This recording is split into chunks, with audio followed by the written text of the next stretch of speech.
এই মুহূৰ্তত দিবলৈ লৈছো এক গৰম ৰাজনৈতিক খবৰ। বৰপেটা জিলাৰ তৃণমূল কংগ্ৰেছত তীব্ৰ গৰাখহনীয়া। বৰপেটা জিলাৰ তৃণমূল কংগ্ৰেছৰ প্ৰায় 1.5 শতাধিক তৃণমূল কংগ্ৰেছ কৰ্মীয়ে তৃণমূল কংগ্ৰেছ দল ত্যাগ কৰি অসম প্ৰদেশ কংগ্ৰেছ দলত যোগদান কৰে।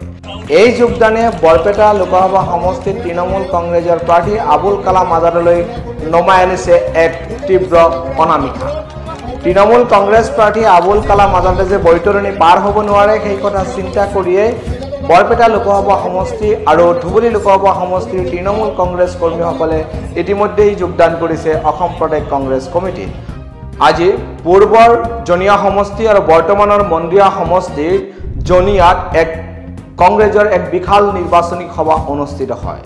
উক্ত নিৰ্বাচনী সভাত অসম প্ৰদেশ কংগ্ৰেছৰ কাৰ্যকৰী সভাপতি জাকিৰ হুছেইন সিকদাৰ, বৰপেটা বিধানসভা সমষ্টিৰ বৰ্তমানৰ বিধায়ক আব্দুৰ ৰহিম আহমেদ আৰু জয় প্ৰকাশ দাসৰ নেতৃত্বত বৰপেটা জিলা তৃণমূল কংগ্ৰেছৰ সভাপতি ফৰহাদ ভূঞাকে ধৰি প্ৰায় 1.5 শতাধিক তৃণমূল কংগ্ৰেছ কৰ্মীয়ে অসম প্ৰদেশ কংগ্ৰেছ দলত তেওঁলোকে যোগদান কৰে, অৰ্থাৎ ভাৰতীয় জাতীয় কংগ্ৰেছ দলত যোগদান কৰে।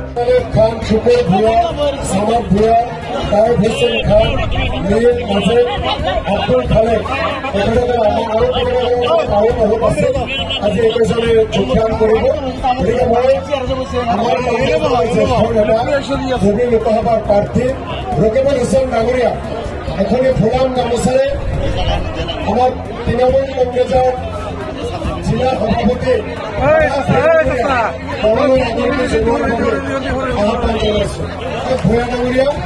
তৃণমূল কংগ্ৰেছৰ জিলা কংগ্ৰেছৰ সভাপতি লোকেশ ডাঙৰীয়াৰ সমৰ্থনত কংগ্ৰেছ দলৰ সমৰ্থনত আজি আমাৰ মাজত যোগদান কৰিলে।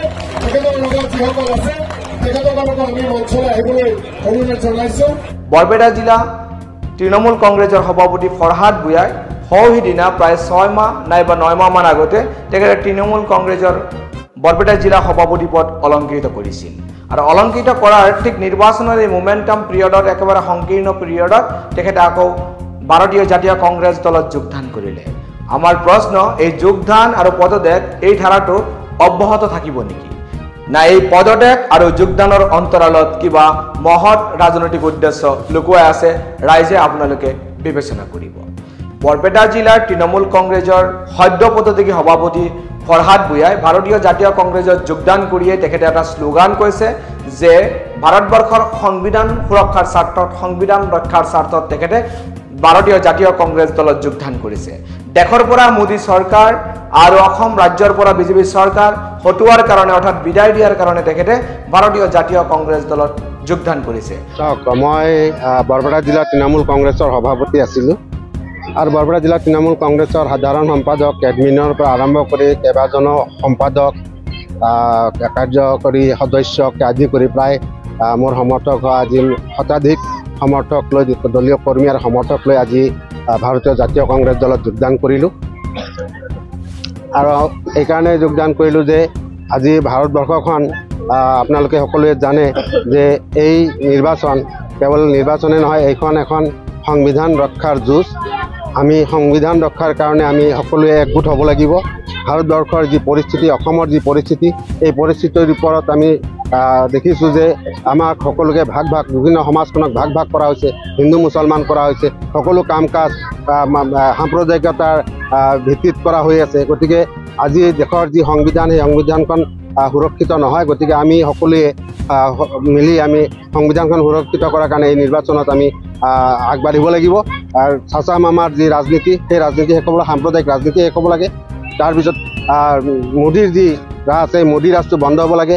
মোদী হটাও, দেশ বাচাও, এই কথা উপলব্ধি কৰি মই ভাৰতীয় জাতীয় কংগ্ৰেছ দলত যোগদান কৰিছোঁ। আৰু আগন্তুক যি নিৰ্বাচন, এই নিৰ্বাচনত ভাৰতবৰ্ষত কংগ্ৰেছৰ চৰকাৰ হ'ব, অসমত আগন্তুক 26ৰ নিৰ্বাচনত কংগ্ৰেছৰ চৰকাৰ হ'ব।